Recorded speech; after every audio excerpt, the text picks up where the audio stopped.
An electrical inspection is a crucial part of any wiring project. The inspector will want to verify that the wiring complies with the National Electrical Code, or NEC, and any local codes. Understanding the inspection process helps ensure your project passes smoothly. When wiring, in addition, knowing when the inspector wants to see the wires in the electrical panel is important. Typically, the electrical inspector prefers to view the wiring during the final inspection phase, not the rough-in phase. The rough-in phase of electrical work generally involves installing the wiring, boxes, and other components before the walls are covered. The final inspection occurs after all the devices such as receptacles, switches, and lighting fixtures are installed and connected. During the final inspection, the inspector can verify that all connections are properly made, grounded, and meet code requirements. The panel wiring is critical. The inspector wants to see the completed wiring in the panel to check several things. Firstly, that all circuits are properly identified and labeled. Each circuit breaker should have a label indicating what it serves, such as kitchen lights or living room receptacles. Secondly, that the correct size breaker is installed for each circuit. For example, a 15-amp breaker is typically used for 14 American wire gauge or AUG wire, while a 20-amp breaker is used for 12 AWG wire. Thirdly, that all wires are properly connected to the breakers and the neutral and ground buses. The connections should be tight and secure. Fourthly, that the grounding system is properly installed and connected. This includes the grounding electrode conductor, which connects the panel to the grounding electrode system, such as a ground rod or water pipe. Fifthly, the inspector will also check the overall neatness and organization of the wiring in the panel. Wires should be bundled and secured to prevent them from being damaged. The NEC provides guidelines for proper wiring practices, ensuring electrical safety and preventing hazards. One key area is conductor sizing. NEC Table 310.15. The 16 provides ampacity ratings for conductors based on their insulation type and temperature rating. It's crucial to select the correct wire size for the intended load to prevent overheating and potential fires. For example, a 15-amp circuit typically requires 14 AWG copper wire with type THHN insulation, assuming the ambient temperature is within acceptable limits. A 20-amp circuit generally needs 12 AWG copper wire with the same insulation type. Grounding is another essential aspect covered by the NEC. The grounding system provides a path for fault current to return to the source, tripping the circuit breaker and preventing electrical shock. NEC Section 250 covers the requirements for grounding and bonding. The size of the grounding electrode conductor is determined by the size of the service entrance conductors, as specified in NEC Table 250.66. Bonding ensures that all metal parts of the electrical system are electrically connected, creating a low impedance path for fault current. This includes bonding metal water pipes, gas pipes, and any other metal objects that could become energized. Overcurrent protection is vital for protecting electrical circuits from overloads and short circuits. Circuit breakers and fuses are the most common types of overcurrent protection devices. The NEC specifies the maximum allowable overcurrent protection for different types of conductors. For example, a 14 AWG copper wire is typically protected by a 15-amp circuit breaker, while a 12 AWG copper wire is protected by a 20-amp circuit breaker. Arc fault circuit interrupters, or FSIs, are required in many areas of the home, such as bedrooms and living rooms, to protect against arc faults, which can cause fires. Ground fault circuit interrupters, or GFCIs, are required in wet locations such as bathrooms, kitchens, and outdoor areas to protect against ground faults, which can cause electrical shock. Wiring methods are also regulated by the NEC. The NEC specifies the types of wiring methods that are permitted for different applications. Common wiring methods include non-metallic sheath cable, or Romex, electrical metallic tubing, or IMT, and rigid metal conduit, or RMC.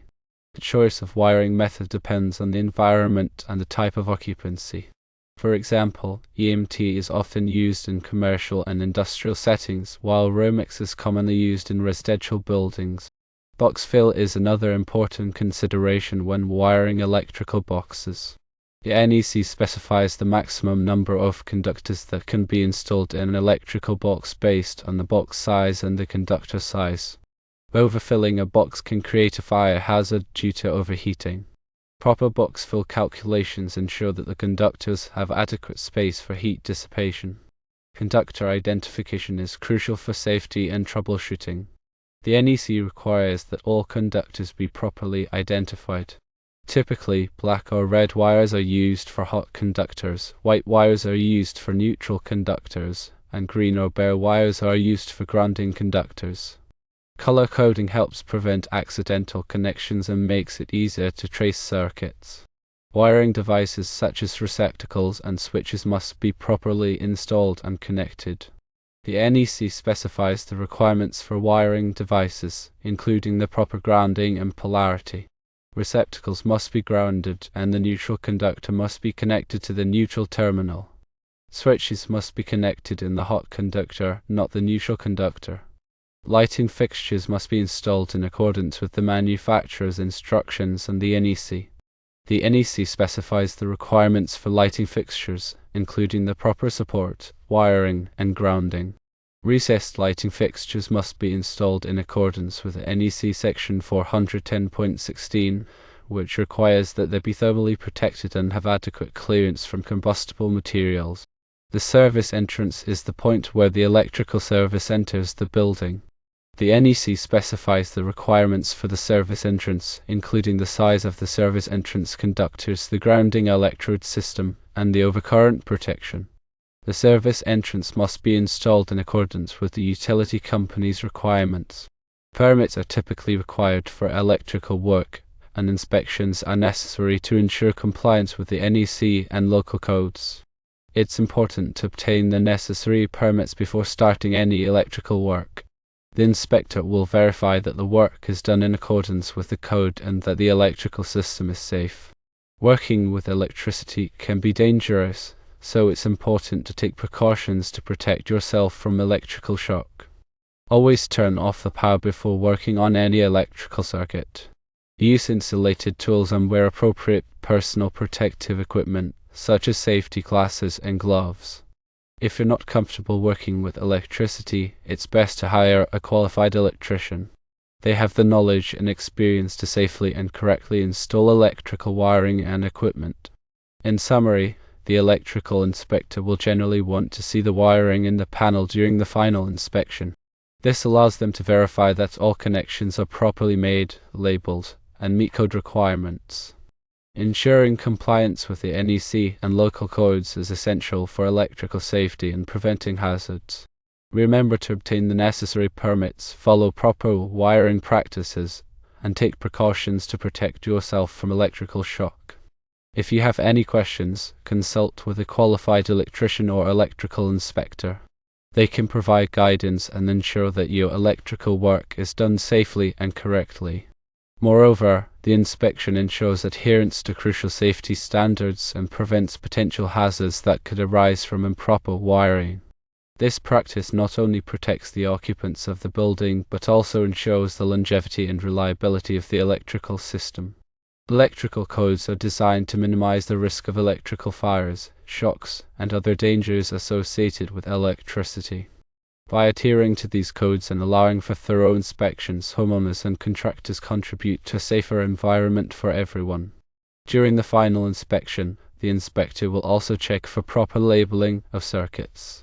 Clear and accurate labeling is essential for future maintenance and troubleshooting. It allows anyone working on the electrical system to quickly identify the purpose of each circuit, reducing the risk of accidental disconnections or short circuits. The inspector will also examine the overall condition of the wiring, looking for any signs of damage or deterioration. Damaged wiring can pose a significant safety risk and should be repaired or replaced immediately. Common issues include frayed insulation, loose connections, and corroded terminals. Addressing these issues promptly can prevent more serious problems down the road. Furthermore, the inspector will verify that all electrical components are properly rated for the intended use. This includes ensuring that circuit breakers are sized correctly, that wiring is suitable for the amperage it will carry, and that devices are appropriate for the environment in which they are installed. Using components that are not properly rated can lead to overheating, fires, and other safety hazards. The grounding system is another critical area of focus during the final inspection. A properly installed grounding system provides a safe path for fault current to return to the source, tripping the circuit breaker and preventing electrical shock. The inspector will check the grounding electrode conductor, the grounding electrodes, and the bonding of metal components to ensure that the grounding system is functioning correctly. In addition to these specific checks, the inspector will also assess the overall workmanship of the electrical installation. This includes looking for neat and organized wiring, secure connections, and proper support of cables and conduits. A well-executed electrical installation not only looks professional but also reduces the risk of future problems. It is important to note that the specific requirements for electrical inspections may vary depending on the local jurisdiction. It is always a good idea to consult with the local building department or electrical inspector to understand the specific requirements in your area. This will help ensure that your electrical work complies with all applicable codes and regulations. By understanding the purpose and process of electrical inspections, homeowners and contractors can work together to create safe and reliable electrical systems. A thorough inspection can identify potential problems before they become serious hazards, protecting lives and property. Ultimately, electrical inspections are a valuable tool for promoting electrical safety and ensuring that electrical systems are installed and maintained to the highest standards. The final inspection also covers the placement and protection of cables. Cables running through walls or ceilings should be properly supported and protected from physical damage. The NEC specifies requirements for cable protection in various situations, such as when cables pass through studs or joists. Cables should also be kept away from sources of heat or moisture that could damage the insulation. Another area of focus is the proper use of junction boxes. Junction boxes are used to enclose wire splices and connections. The NEC specifies requirements for the size, location, and accessibility of junction boxes. All splices and connections within the junction box must be properly made and insulated to prevent short circuits or ground faults. The inspector will also verify that all unused openings in junction boxes are properly closed to prevent the entry of dust, moisture, or other contaminants. In addition to checking the wiring inside the electrical panel, the inspector will also examine the panel itself. The panel should be securely mounted and properly grounded. The panel cover should be in good condition and properly secured. The panel should also be adequately sized for the number of circuits it serves. An undersized panel can become overloaded, leading to overheating and potential fires. The inspector will also check the labeling of the panel to ensure that it is clear and accurate. Each circuit breaker should be labeled with a description of the circuit it serves. This makes it easier to identify and troubleshoot problems in the future. The inspector will also verify that the panel is accessible and has adequate working space around it. This is important for safety and allows electricians to perform maintenance or repairs on the panel without difficulty. The NEC specifies minimum working space requirements for electrical panels based on the voltage and amperage of the service.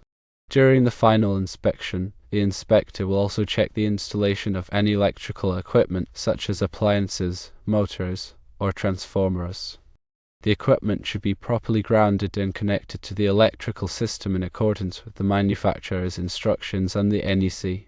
The inspector will also verify that the equipment is properly rated for the voltage and amperage of the circuit it is connected to. In some cases, the inspector may require testing of the electrical system to verify its performance. This may include testing the grounding system, the insulation resistance, or the voltage drop. Testing can help identify potential problems that may not be visible during a visual inspection. If any deficiencies are found during the inspection, the inspector will issue a notice of violation. The notice will list the specific violations that need to be corrected. The homeowner or contractor is responsible for correcting the violations and scheduling a re-inspection. The re-inspection will verify that all violations have been corrected and that the electrical system is in compliance with the code.